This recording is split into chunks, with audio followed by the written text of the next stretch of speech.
Hello friends, I am Dr. S. Kandhare. The title of our presentation is Plant Tissue Culture, that is PTC, and we shall see Callan's induction. So first of all, see the contents. What is callus? How callus is induced and application of callus induction. So this is the contents. First of all, see what is callus. So here you can see a definition of callus. Callus is an unorganized, undistinguished mass of cells derived from a variety of plant organs such as root, shoot, leaves, endosperm, pollen, etc., having totipotency. So here you can see callus can be derived from any part of the plant body, any part. So here the important thing is that you can have callus from any part of the plant such as root, shoot, leaves, endosperm, pollen, etc. But these parts should possess totipotency, that is total potency, isn't it? So this is called totipotency, and this totipotency is an important feature of plant or that cell. So therefore we have to find out this totipotent cell, isn't it? The cell should be totipotent. So this particular ability of a plant cell plays a vital role in callus culture or in regenerative capability of any cell. So that is the baseline. So therefore this particular callus can be developed from different parts of the plant. तो इस बात को ध्यान में रखना है कि plant का कोई भी हिस्सा, जैसे कि रूट है, शूट है, लीव्स है, एंडोस्पर्म है, पोलन और फ्लावर का कोई भी हिस्सा, और उसमें से कोई भी सेल या टिश्यू हम कैलस कल्चर के लिए यूज़ कर सकते हैं। लेकिन उसके लिए वो जो सेल होती है उसके अंदर महत्वपूर्ण जो क्षमता होती है वो है टोटिपोटेंसी, इज़न्ट इट? सो इसको ध्यान में रखना है। टोटिपोटेंट सेल कैलस डेवलप कर सकता है।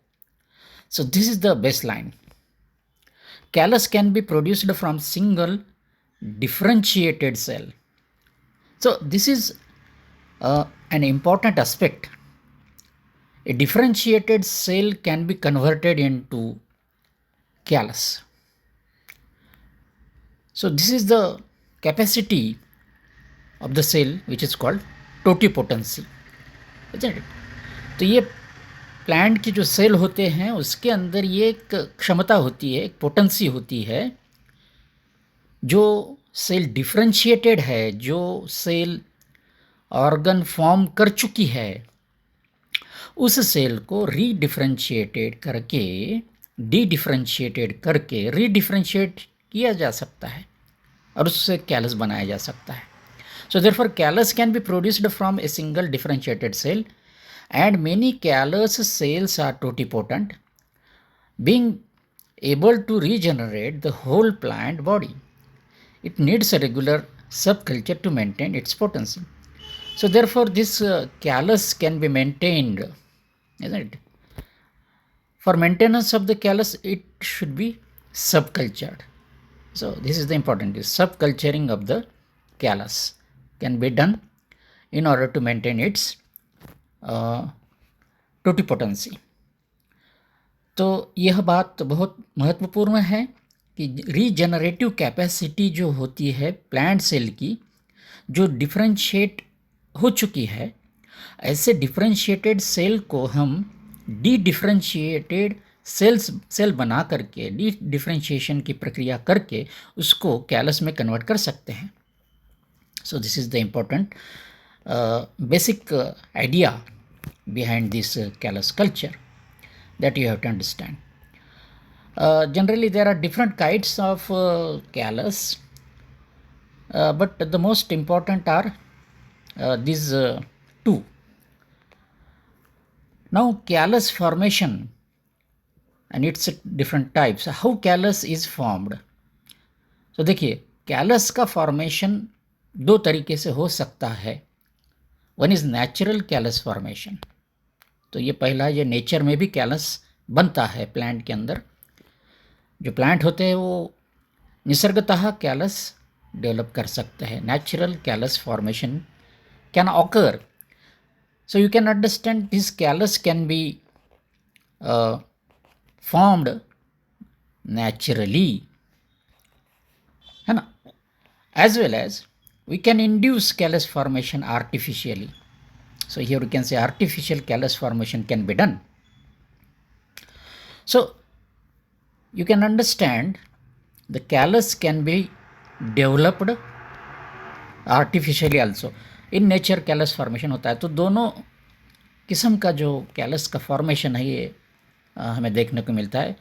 नेचुरल भी callus formation होता है और अभी प्लांट टिश्यू कल्चर के माध्यम से भी हम कृत्रिम तरीके से artificially we can develop callus. अब नेचर की बात करते हैं. तो नेचुरल कैलस फॉर्मेशन कैसे होता है, उसके भी दो तरीके हैं. One is wound induced callus formation, isn't it. एक तरीका जो है नेचर में अवेलेबल है वो है वुंड इंड्यूस्ड, यानी कि प्लांट को कोई ज़ख्म होता है, प्लांट को कोई इंजरी होती है जिसे हम वुंड कहते हैं. ये जब उसको एक ज़ख्म होता है, एक वुंड होती है, इंजरी होती है, उस वक्त कैलस का फॉर्मेशन नेचुरली होता है. जिस प्रकार से हमारे शरीर के ऊपर कोई ज़ख्म होता है तो नेचुरली वो ज़ख्म, वो वुंड, वो इंजरी नेचुरली क्योर होती है. तो उसी प्रकार प्लांट के अंदर भी अगर ज़ख्म होता है प्लांट को तो there is natural process of callus formation. तो ये एक तरीका है. दूसरा तरीका नेचर में होता है डिसीज़ इंड्यूस्ड कैलस फॉर्मेशन. तो प्लांट के ऊपर अगर कोई पैथोजन अटैक करता है ना, कोई इंसेक्ट है, कोई माइक्रोब है, bacteria, फंजा, virus etcetera. So these natural pathogens can induce callus formation. So here you have to understand कि नेचर के अंदर ज़ख्म होने पर प्लांट के अंदर कैलस फॉर्मेशन हो सकता है, या प्लांट को कोई डिसीज़ होता है, यानी जिसे हम कहते हैं कि जो पैथोजेंस होते हैं, है ना, जिसमें हम कहेंगे कि फंगस हो सकता है ना, फंगस, या फिर बैक्टीरिया हो सकती है, या और वायरस हो सकती है, या और कोई एजेंट हो सकता है. तो इनकी माध्यम से भी डिसीज़ क्रिएट हो सकता है. Now here you can see this is the photograph. This photograph indicates that this is we can say a scar formed due to callus. Plant को यहाँ पर कोई इंजरी हो गई, एक ज़ख्म हुआ है, और ये ज़ख्म नेचुरली भर गया है due to formation of callus. So you can see here this wound induced callus formation. ये उसका क्या बोलेंगे, ज़ख्म भर गया, लेकिन उसका ये स्कार है, उसकी ये निशानी है. तो हमने ऐसे बहुत सारे एग्जाम्पल देखे होंगे कि इस प्रकार से पेड़ के ऊपर कुछ ऐसे स्कार हमें दिखाई पड़ते हैं, isn't it. So this is one thing. Scar जो यहाँ दिख रहा है ना, ये ज़ख्म हुआ है प्लांट के ऊपर और कैलस फॉर्मेशन हो चुका है, उसकी वजह से यहाँ पर हमें ये निशान नज़र आ रहा है। तो डिसीज़ अगर होता है तो ये देखिए यहाँ पर ये एक डिसीज़ हुआ है प्लांट को due to external pathogen. So here you can see on this stem there is a tuber formation, जिसे हम कैंसरस ग्रोथ कह सकते हैं। So this is due to the pathogen, है ना। ये पैथोजन जो होते हैं, इज़ इट बैक्टीरियल पैथोजन हो सकते हैं, वायरल पैथोजन हो सकते हैं, इनकी वजह से प्लांट के ऊपर ये कैलस फॉर्मेशन होगा। This is also a called callus and this is disease induced callus.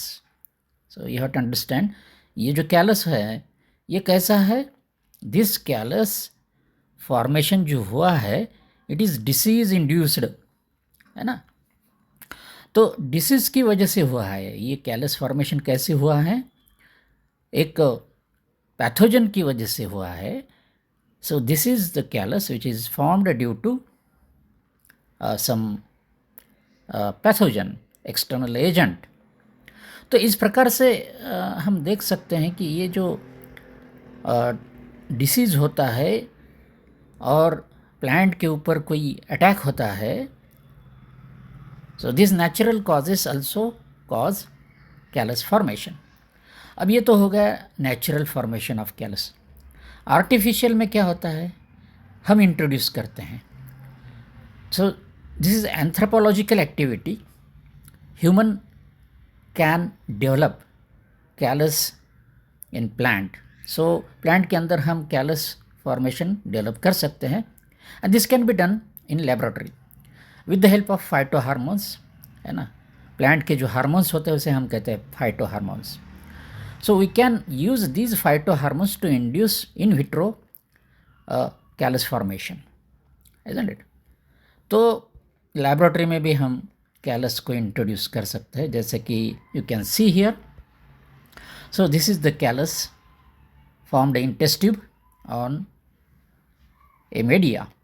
So here you can see this is the media, है ना।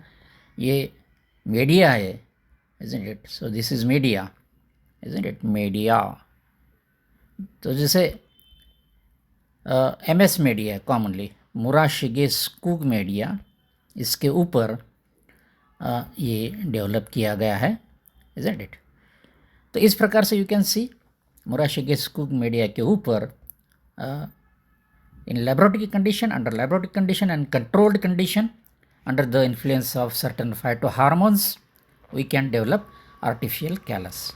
So this is the thing.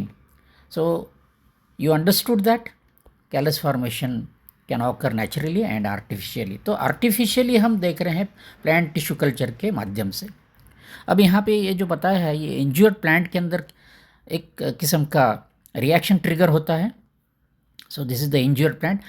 So due to injury, the injured tissue release certain chemicals called polyphenols. So here you can see injured tissue. Plant के जो tissue होते हैं उसको ज़ख्म हो जाता है, इंजरी हो जाती है, तो उसमें से कोई बायोकेमिकल निकलता है जिसे हम कहते हैं polyphenols. And these polyphenols are converted into quinones and these quinones are converted into polyquinones. So this is the natural process. तो ये नेचुरल प्रोसेस जब होता है कैलस फॉर्मेशन के दौरान, these are the biochemical activities occur in that injured location, है ना, in that cells. तो ये क्यों होता है? तो this is a mechanism to protect the plant biochemically. So these are the biochemicals, isn't it? Polyphenol, quinones, है ना, polyquinones. ये जो सेकेंडरी मेटाबोलाइट्स जिसे हम कहेंगे, ये सेल के अंदर तैयार होते हैं और ये बायोकेमिकल्स प्लांट को वो डिसीज़ फैलने से उसे रोकते हैं, यानी कि ये प्लांट का डिफेंस मैकेनिज़्म है, isn't it? इम्यूनिटी सिस्टम जिसे हम कहते हैं वो भी है प्लांट के अंदर, जैसे हमारे में अंदर भी एक मैकेनिज़्म होता है डिसीज़ को रेजिस्ट करने का। So in that fashion you can see this mechanism is naturally given to the plant. तो इस प्रकार से आप देखते हैं कि ये आर्टिफिशियली भी कैलस डेवलप होता है और नेचुरली भी।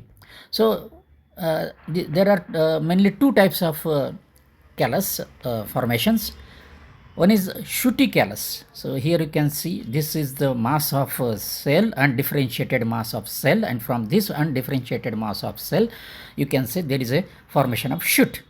तो ये जो है तो इसको हम क्या कहते हैं, इसको हम कहते हैं शूटी कैलस, isn't it? अब ये जो देख रहे हैं आप, this is a mass of cells, कैसे है, अनडिफरेंशिएटेड, है ना, अनडिफरेंशिएटेड। तो जैसे ये जो सेल्स है ये पूरे अनडिफरेंशिएटेड मास ऑफ सेल है, डिफरेंशिएटेड नहीं है, एक जैसे ही सेल का समूह, isn't it? So here you can see this is the undifferentiated mass of cell, और ये अनडिफरेंशिएटेड मास ऑफ सेल से ऊपर ये जो दिख रहा है this is the shoot formation. तो ये शूट फॉर्मेशन जो है we have induced this shoot formation from this callus. ये कैलस को हम एक विशिष्ट मात्रा में एक ट्रीटमेंट दिया जाता है प्लांट हार्मोन्स का, फाइटो हार्मोन्स का, और उससे ये शूट कैलस डेवलप होता है। रूटी कैलस भी है, तो कैलस जो होता है उसके अंदर रूट भी इंड्यूस कर सकते हैं, या रूट और शूट दोनों एक साथ इंड्यूस कर सकते हैं, या सिर्फ रूट भी इंड्यूस कर सकते हैं। So here you can see in this petri dish you can see this callus is induced with roots, with a specific biochemicals. तो ये विशिष्ट तरीके का एक उसको ट्रीटमेंट दे करके हम प्लांट के अंदर शूटी कैलस और रूटी कैलस डेवलप कर सकते हैं। So this is the callus. So this callus can be induced, है ना, either to develop this shoot और रूट, है ना। तो दोनों तरीके से हम इसको इंड्यूस कर सकते हैं। So this is the most important thing. तो इस प्रकार से हम अभी प्लांट से अगर शूट डेवलप करना है तो कर सकते हैं, प्लांट से अगर रूट डेवलप करना है तो कर सकते हैं। ये शूट के अंदर कोई महत्वपूर्ण बायोकेमिकल है तो खाली हम शूट डेवलप कर सकते हैं, अगर रूट के अंदर कोई महत्वपूर्ण बायोकेमिकल है, सेकेंडरी मेटाबोलाइट है, तो सिर्फ हम रूट डेवलप करेंगे। तो हमको पूरा प्लांट बाहर नेचुरल कंडीशन में लगा करके उससे रूट या शूट डेवलप करके खाली रूट और खाली शूट का बायोकेमिकल हार्वेस्ट करने की अभी वो ज़रूरत नहीं है। Now we can harvest the biochemicals existing in shoot और in root as per our requirement through this particular callus culture. तो कैलस कल्चर जो होता है तो दोनों तरीके से हम उसको मैनिपुलेट कर सकते हैं, under controlled condition through hormones. So this is the baseline, isn't it, of this callus culture. अभी इसके लिए रिक्वायरमेंट क्या है? First of all in plant tissue culture explant is required. Explant का मतलब क्या होता है कि प्लांट का कोई भी हिस्सा, root, shoot, leaf, seed, floral parts etcetera etcetera, सब प्लांट के जितने भी अंग है उनमें से हम सेल या टिश्यू के रूप में कोई छोटा सा हिस्सा एक्सप्लांट के तौर पे हम लैब में कल्टीवेट करने के लिए यूज़ कर सकते हैं। सो एक्सप्लांट का मतलब क्या है? Any plant part used for cultivation in laboratory, है ना। तो लैबोरेटरी के अंदर प्लांट को कल्टीवेट करने के लिए जिस प्रकार से हम बीज ज़मीन में बोते हैं उस प्रकार से प्लांट का कोई सेल या टिश्यू या organ, anything we can take for the cultivation and that particular plant is called part is called explant. तो ये एक्सप्लांट हम डिराइव कर सकते हैं रूट, शूट, लीफ और एनी फ्लोरल पार्ट और any part of the plant body, उसे explant कहें। तो पहले एक्सप्लांट होना चाहिए। उसके साथ और क्या ज़रूरी है?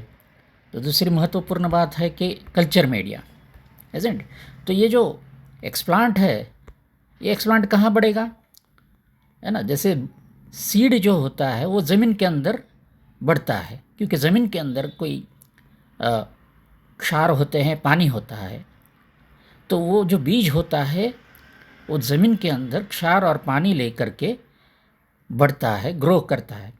तो अभी हम सेल और टिश्यू लेकर के कहाँ ग्रो करेंगे, किस माध्यम पे? तो दिस इज़ ए मीडिया। इस माध्यम पे वो हम एक्सप्लांट ग्रो कर सकते हैं, बढ़ा सकते हैं। So what this culture media? A common culture media is MS media, isn't it? Murashige Skoog media.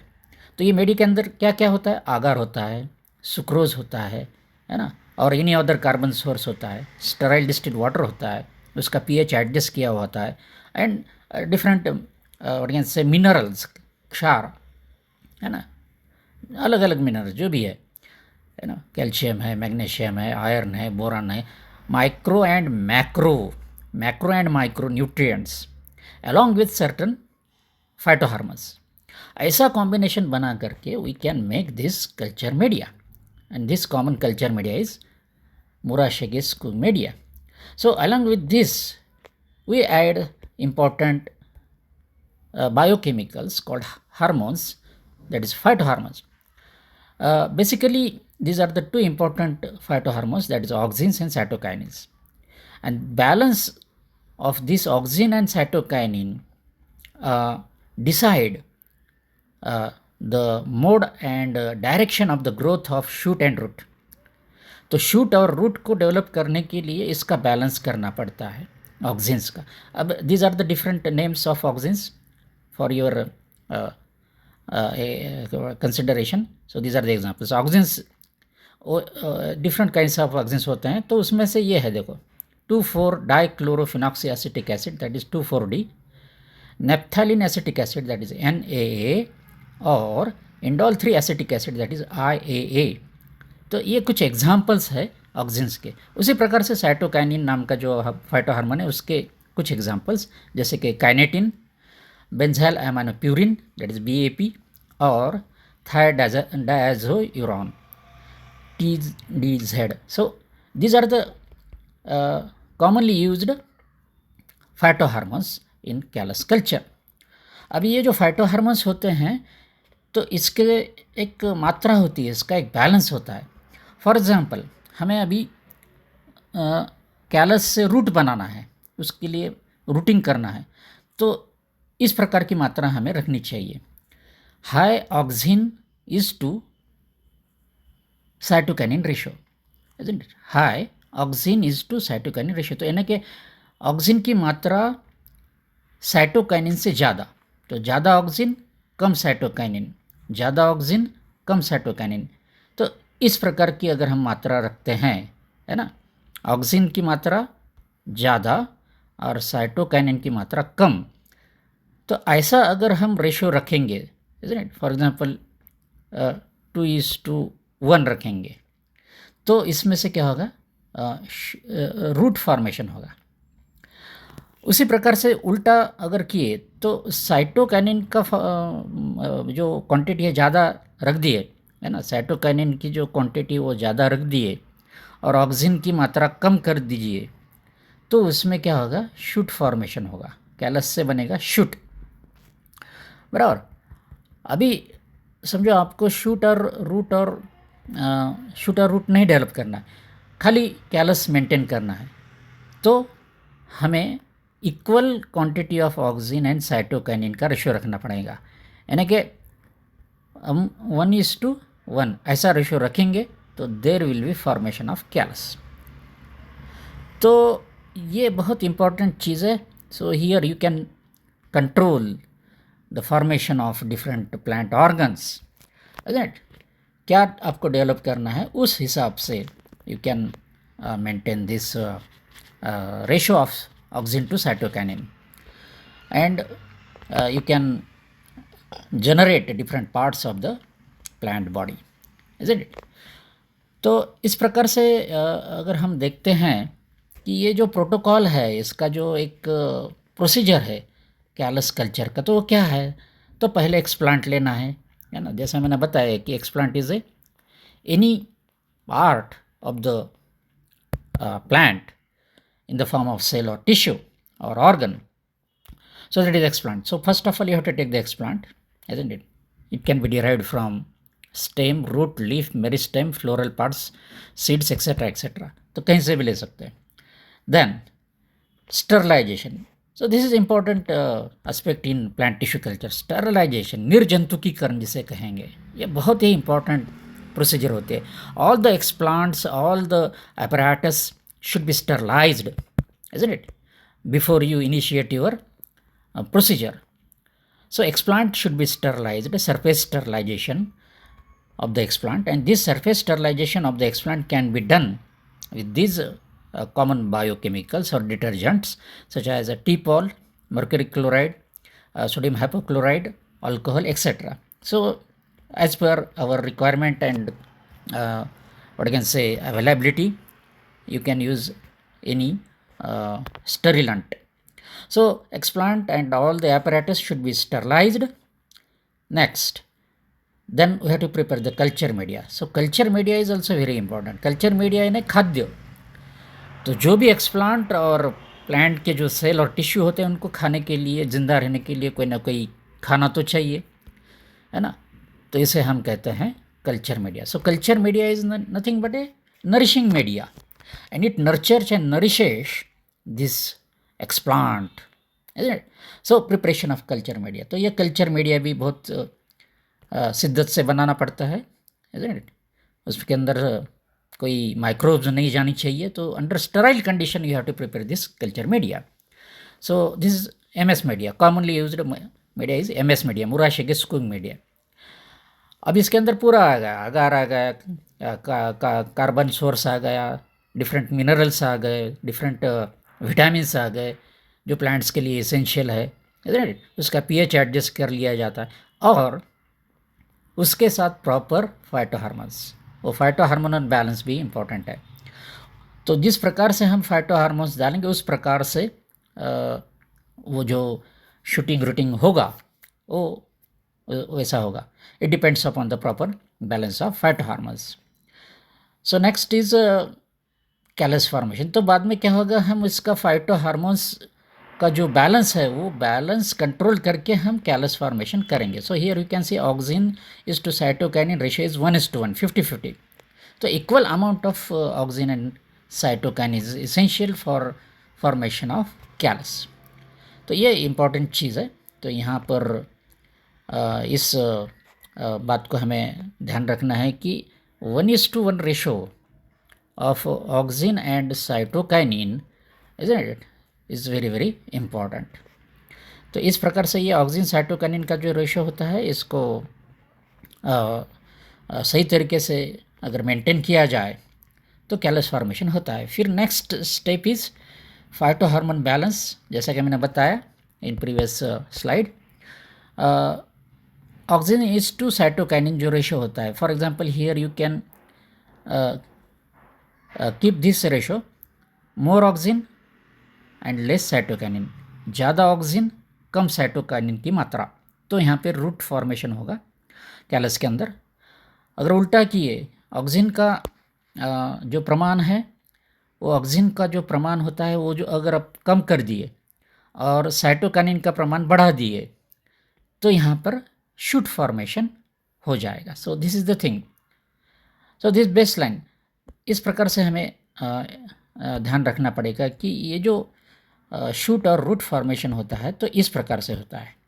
Okay, so maintain the phytohormonal balance according to your need. Then next step is inoculation, isn't it, at appropriate condition. तो इसमें क्या होता है कि अभी ये जो MS media के अंदर हमने जी फाइटोहार्मोन के साथ जो एक्सप्लांट रखा है ना, with proper combination of growth hormones. Now we have to keep this for incubation, and you have done inoculation. Now we have to do incubation. तो inoculation करने के बाद incubation आता है appropriate condition के अंदर. यानी कि appropriate condition में क्या आएगा, temperature maintenance आएगा, moisture maintenance आएगा, लाइट मेंटेनेंस आएगा, किस प्रकार से लाइट देना है वो भी लाइट एडजस्ट करना पड़ता है, टेम्परेचर मेंटेन करना पड़ता है. तो ये इंक्यूबेशन करना पड़ता है इंक्यूबेटर के अंदर. और जब ऐसा कैलस बढ़ेगा तो callus is the mass of what you can say undifferentiated cells. तो ये अनडिफरेंशिएटेड सेल का मास जो है तो प्रोड्यूस होगा, तो उसे हम रीजनरेशन ऑफ प्लांटलेट कर सकते हैं या एम्ब्रियोजेनेसिस भी कर सकते हैं। तो आपको रीजनरेशन करना है तो फिर again you have to maintain the proper balance of the phytohormones. तो आप वो कैलस से पूरा प्लांटलेट या पूरा प्लांट डेवलप कर सकते हैं, या फिर यू कैन डू एम्ब्रियोजेनेसिस, है ना, ये भी कर सकते हैं आप। एम्ब्रियोजेनेसिस भी हो सकता है ना, एम्ब्रियो डेवलप कर सकते हैं। अगर आपको ये भी नहीं करना है, एम्ब्रियो डेवलप नहीं करना है ना, तो फिर आप ये जो कैलस है इसको मेंटेन करना चाहते हो, है ना। तो अगर कैलस मेंटेन करना चाहते हो तो उसका सब कल्चरिंग करना पड़ता है, isn't it? Callus should be सब कल्चर्ड फॉर कैलस मेंटेनेंस। तो ये 25 से 30 दिन के अंदर ये कैलस के जो बीकर है, वो जो हम कोनिकल फ्लास्क में जो कैलस बनाया है एमएस मीडिया के ऊपर, उसको सब कल्चरिंग करना पड़ता है regularly eight the interval of 25 to 30 days।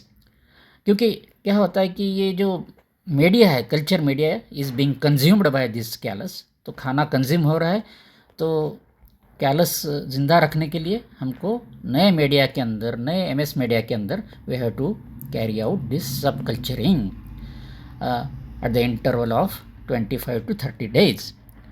तो ये करना पड़ता है। तो इससे क्या होगा, ये कैलस मेंटेन होगा, so you will have enough amount of callus for your experimentation. तो इस प्रकार से we can maintain callus through subculturing, और you can develop anything from this callus as per your requirement। तो इस प्रकार से मित्रों ये आप कर सकते हैं। So this is the protocol for callus formation. अब कैलस क्यों फॉर्म होता है? प्लांट सेल के अंदर ऐसी कौन सी एक शक्ति होती है, एक क्षमता होती है जिसकी वजह से कैलस डेवलप होता है? तो प्लांट के जो सेल्स होते हैं, this cells undergo dedifferentiation prior to callus formation. क्योंकि हम अब प्लांट के लीफ के अंदर के सेल अगर यूज़ कर रहे हैं, तो प्लांट के लीफ के अंदर के जो सेल है वो डिफ्रेंशिएटेड है, और वो differentiated cells cannot form callus. ये बात हमें यहाँ पर समझनी चाहिए कि डिफ्रेंशिएटेड जो सेल्स है ना, डिफ्रेंशिएटेड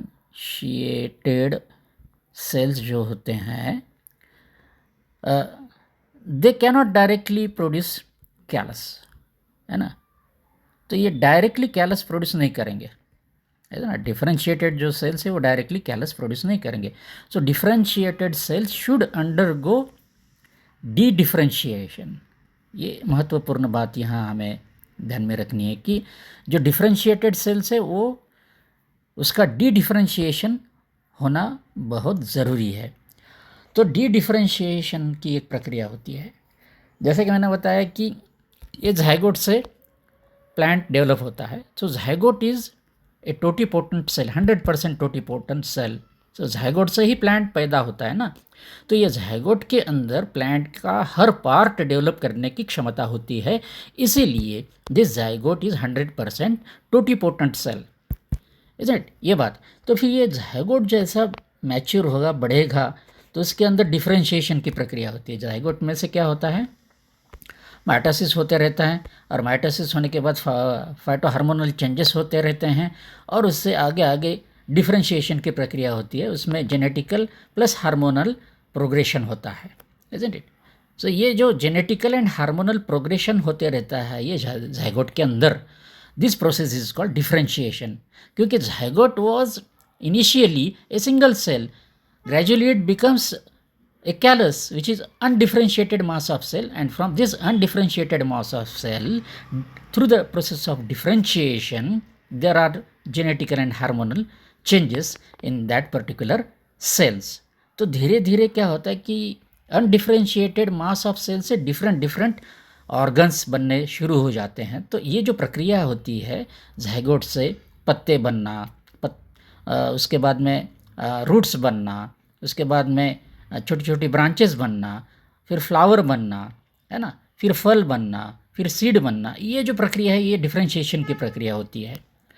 एंड ये जायगोट से ही आ गया ना, झाड़ का हर हिस्सा जायगोट से पैदा होता है, लेकिन zygote is not a plant, but gradually this zygote undergo a process of differentiation, और जेनेटिकल एंड हार्मोन के चेंजेस होते होते वो डिफरेंशिएशन की प्रक्रिया होते रहती है, और फिर different organs are formed in the plant body, isn't it? So this is the process. Now zygote undergo differentiation. So differentiation जैसा जैसा आगे होगा तो ग्रोथ होगा, है ना। ग्रोथ होने के बाद फिर डिफरेंशिएशन ग्रोथ होगी, ग्रोथ होने के बाद फिर स्पेशलाइजेशन आ गया, है ना। तो अलग अलग जो सेल्स होते हैं वो अलग अलग काम करने लगेंगे। पत्तों के सेल्स है तो फोटोसिंथेसिस में लग जाएंगे, है ना। रूट के सेल है तो वो एब्सॉर्प्शन में लग जाएंगे, पानी का एब्सॉर्प्शन करना या उसका फिर मिनरल्स को एब्सॉर्ब करना, इज़न्ट इट। और जो फ्लोरल सेल्स होते हैं, फ्लोरल बर्ड फॉर्म करेंगे और उससे फिर फूल तैयार होगा। तो इस प्रकार से यू विल फाइंड दैट धीरे धीरे ग्रोथ होते जाएगा हर सेल का डिफरेंशिएशन के बाद, और फिर स्पेशलाइजेशन आ जाएगा सेल के अंदर और टिश्यू बनेगा, टिश्यू के बाद ऑर्गन बनेगा। तो इस प्रकार से आप देखेंगे कि जायगोट से धीरे धीरे डिफरेंशिएशन की प्रक्रिया, फिर ग्रोथ की प्रक्रिया और स्पेशलाइजेशन की प्रक्रिया, इस प्रकार से different cells and tissue acquire a special function and special character. तो इस प्रकार से फिर अल्टीमेटली ऑर्गन बनते हैं, different organs are formed with special functions. तो ये जो प्रक्रिया है, this process is called differentiation. So here you can see this zygote is totipotent, this zygote is totipotent. तो ये जो जायगोट होता है ये कैसा है, ये जायगोट कैसा है, ये टोटिपोटेंट है। लेकिन gradually you will see this totipotency of zygote gradually decreases through these steps, that is the process of differentiation, isn't it. तो यहाँ पर हम देखते हैं कि ये जो जायगोट होता है, ये जायगोट जो है जैसा जैसा आगे आगे बढ़ेगा, है ना, इसकी ग्रोथ होगी, है ना, धीरे धीरे जैसा आगे बढ़ेगा ये जायगोट, तो इसकी जो टोटिपोटेंसी की जो कैपेसिटी होती है वो डिक्रीज होते जाएगी। This is the thing that is taking place in the plant body, isn't it. तो जैसे जायगोट डिफरेंशिएट होगा, ग्रोथ होगी और ऑर्गन फॉर्मेशन होगा और फिर प्लांट मैच्योर बनेगा, बड़ा प्लांट बन जाएगा। तो in during this process you will find that totipotency of the zygote gradually decreases through these steps, that is the process of differentiation, isn't it? So this is the important thing that you have to emphasize. So due to differentiation, the process of differentiation decreases the totipotent capability of the zygote. ऐसा होने के बाद यहाँ जो cell बनेगा पूरा वो क्या होगा, वो डिफरेंशिएटेड होगा और उसकी टोटिपोटेंसी बहुत ही कम हो जाएगी। तो ऐसे टोटिपोटेंट सेल को हमें क्या करना पड़ता है, we have to put this totipotent cell, this less totipotent cell into more totipotent cell, that is callus. तो इसको हमको ये जो प्रक्रिया है इसको रिवर्स करना पड़ता है। So here you can see what we are doing here. ये प्रक्रिया के अंदर हम देख रहे हैं कि ये जो प्रक्रिया है इस तरह से जा रही है, अभी ये प्रक्रिया ऐसा इधर जा रही है, यानी कि फॉरवर्ड डायरेक्शन में मैच्योर प्लांट की तरफ। अब हमको क्या करना पड़ता है, इसको रिवर्स करना है ना, पीछे लाना है, फिर से टोटिपोटेंट बनाना है ये सेल को, इज़न्ट इट। तो ये इम्पोर्टेंट जो बात है यहाँ पर हमें ध्यान रखनी है मित्रों, कि ये जो सेल है, ये जो प्रक्रिया है ये ऐसे फॉरवर्ड होते होते ऐसा इधर गई, इसको हम अब क्या कर रहे हैं, रिवर्स कर रहे हैं ये प्रक्रिया को। तो इसको बोलते हैं डी डिफरेंशिएशन, इज़न्ट इट। ये जो प्रक्रिया है ये प्रक्रिया को हम क्या कहते हैं, डी डिफरेंशिएशन की प्रक्रिया। So this word differentiation, D differentiation, ये दो प्रक्रियाएं हैं, इज़न्ट इट। एक प्रक्रिया क्या है, डिफरेंशिएशन की प्रक्रिया, और दूसरी है डी डिफरेंशिएशन की प्रक्रिया है। तो प्लांट को कैलस फॉर्मेशन करने के लिए पहले उसकी जो क्षमता है डिफरेंशिएटेड से डी डिफरेंशिएशन की प्रक्रिया की तरफ लेके आना पड़ता है through phytohormonal process. So phytohormonal dedifferentiation is needed to make specialized cell a totipotent cell. So here you can see this, we are making this what you can say differentiated specialized cell a totipotent cell, है ना. उसकी totipotency को हम फिर से activate कर रहे हैं फॉर कैलस फॉर्मेशन. तो यहाँ पर देखिए, ये जैसा जाइगोट है वैसा ये कैलस है. तो कैलस के अंदर की जो पोटेंशियलिटी है वो तकरीबन जाइगोट के जैसे ही होती है. सो this is the important thing, isn't it. तो यदि ये जो है जाइगोट की जो क्षमता है उसी प्रकार की क्षमता कैलस में आती है through this what can say reverse process called dedifferentiation and then redifferentiation, है ना. ऐसा होता है वो.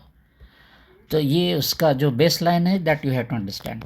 सो in this way you can understand why a cell undergo callus formation. तो इसकी वजह से कैलस फॉर्मेशन हो सकता है. फुल्ली मैच्योर्ड सेल को फिर से कैलस में ट्रांसफॉर्म कर सकते हैं हम. So through the process of dedifferentiation and then you can induce redifferentiation in callus. So this is the important thing मित्रों. तो इस प्रकार से हम देखते हैं कि कैलस बनता है. Now what is the applications of callus. क्यों कैलस डेवलप करना है, what is the purpose of callus formation. So callus cultures are used to propagate economically important traits. तो प्लांट का जो भी इम्पोर्टेंट भाग है, कोई भी हिस्सा है, उसको अलग से हम लेबोरेटरी के अंदर डेवलप कर सकते हैं through callus culture, isn't it. हमको शूट चाहिए तो खाली शूट डेवलप करो, शूट के ही सेल चाहिए तो शूट डेवलप करो, रूट के सेल चाहिए तो रूट डेवलप करो, लीफ के सेल चाहिए तो लीफ डेवलप करो, एम्ब्रियो के सेल चाहिए तो एम्ब्रियो डेवलप करो. तो इन this way a particular part can be propagated and maintained through callus culture. So therefore it is an important aspect. Callus cultures are used to induce transgenes. तो ये genetic what can से experimentation के लिए भी callus काम आता है. तो कैलस के अंदर हम बहुत सारे अलग अलग किस्म के जीन्स, एक स्पेसिस के जीन्स दूसरे स्पेसिस से लेकर के इंट्रोड्यूस कर सकते हैं.